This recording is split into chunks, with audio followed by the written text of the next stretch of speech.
Is it right Brown's broken a bone in his leg? Yes, but we can have different level of fracture, so it should be around 6 to 8, yes, probably. And Mundell was a hamstring. Yeah. Yeah, I mean, we saw with the way that they went off, Martin, almost a fortnight ago, we suspected that they wouldn't be fit in 2 weeks' time from then. But both blows, actually, both different players. Mundell will probably stand out in most people's minds as the bigger miss. Yeah, he's done ever so well. I think the biggest compliment you can give him, people haven't really been talking about Jack Clarke since he left. So yeah, that's a massive compliment to him and how he's fitted in and took his chance after Clarke's left. But yeah, you saw the Coventry game, they both went off, and you did get that feeling that they were going to be a bit longer term and not be back. So yeah, just to hear that's disappointing, but gives chance to other people. And it was said last time we're in, it's the squad in sort of this division that sort of determines where you end up in the season, so it's going to be tested. Yeah, and I know the next thing that you asked, Regis, was how they deal with that, how big a blow it is. But just in terms of other players who people might be thinking we've not seen them yet, can we see them soon? Jan Baveda, Salih Samed and Abdul Abdulhai should be available in mid-December. But Regis Lebris also confirmed that Adil Aushish and Abdullah Bar are both training with the first team.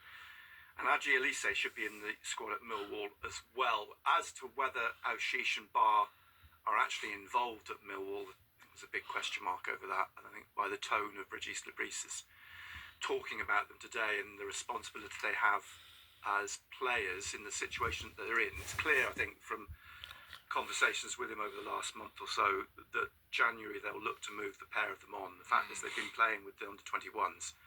But he said today again, they've got to show professionalism and have shown a professionalism as professional players to, if they are with the first team, to train.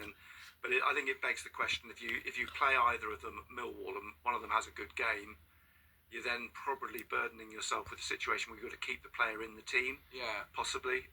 Yeah, and if it's a player that you've been trying to shift, I don't know. I think it makes it very difficult.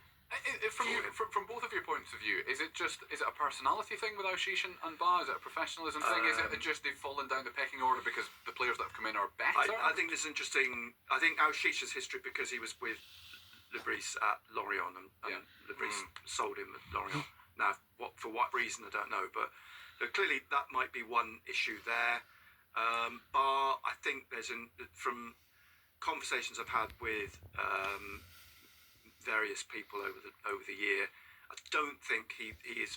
I don't want to say he's not putting his all into training. I mean, I don't want to be disrespectful about Bar, but I get the impression that maybe his attitude is probably questionable.